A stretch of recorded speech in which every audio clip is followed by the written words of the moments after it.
Mako tayo sa Kamara. Ano ang latest sa impeachment, Sister El? Eto lakay, ang hiling ng prosecution na disqualification dapat daw resolbahin ng Senado kahit magbitiw si Vice President Sara Duterte Carpio bago pa mahatulan. Ang detalye balita mo, RH12, Milky Rigunan. Mana Milky.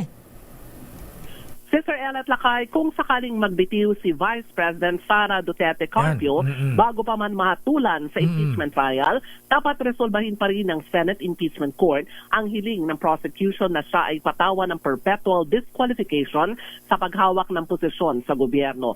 Ayon kay Manila Representative Joel Chua, miyembro ng House Prosecution Team, dapat magpasya ang Senate Impeachment Tribunal sa kanilang prayer na pagbawalan si VP Sara na humawak sa anumang pampublikong posisyon. Ipiniliwanag ni Chua ng impeachment complaint ay may dalawang pangunahing parusa, ang pagtanggal sa posisyon at disqualification mula sa paghawak sa alinmang posisyon sa gobyerno. Ayon kay Chua, kung ang senaryo ay mag-resign si VP Sara, dapat resolbahin ang isa pang penalty ng impeachment na disqualification to hold any position. Dagdag pa ni Chua Lakay, ang resignation ay re-resolba lamang sa pagpapatalsik pero dapat resolbahin din ang hiling ng prosecution na disqualification. Anyang impeachment ay isang hakbang para kailangan siyang maalis sa pwesto para siya ay makasuhan.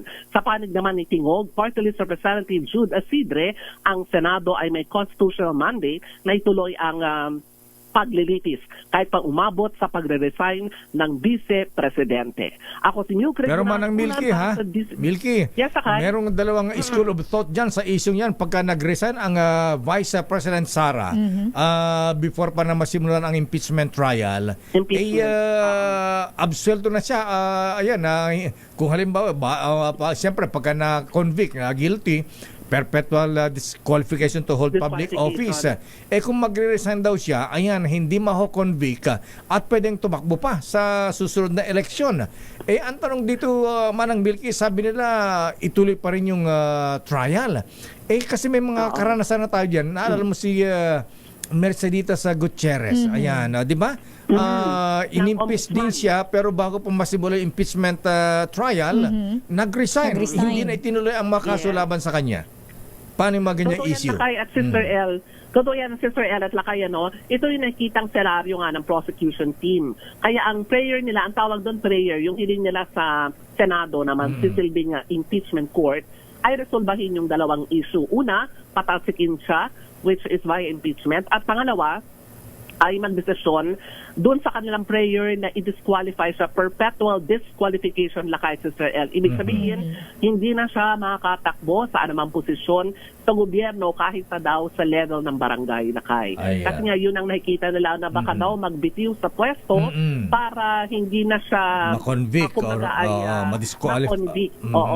Kasi okay lang daw siguro na baka siya mapatalsik sa pwesto pero hindi siya makakasuhan. Meron mga dalawang dyan, Lakay. Siguro ika nga na pwedeng idulog sa Supreme Court. Totoo yan, Lakay. Maraming school of thoughts ang pag marami kang abogadong kausap. Kaya ang gusto dito ng prosecution team, resolbahin ng Senado. Unang impeachment para mapatalsik siya sa pwesto. At pangalawa, ang yung perpetual disqualification para hindi na siya makahawak ng anumang posisyon sa gobyerno. Oo nga pala. Raymond, assignment mo ngayon. Tanong mo kay, sa mga senador, ha? Lalo kay Senate President Chis Escudero na isang abogado. Ayan na. Malalaman natin yan.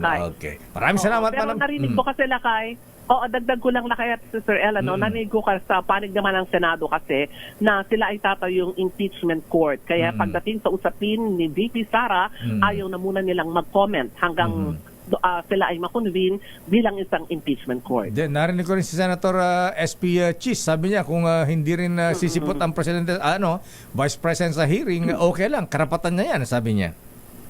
Oo. Ako, abangan natin. Mga exciting, Lakay, sa June 2. Ano nga ka, Lakay at Sister El, ako si Neil Cregona, nagulat para sa DCRH, una sa Pilipinas, una sa Pilipinas. Maraming salamat, Manang Milky Rigunan.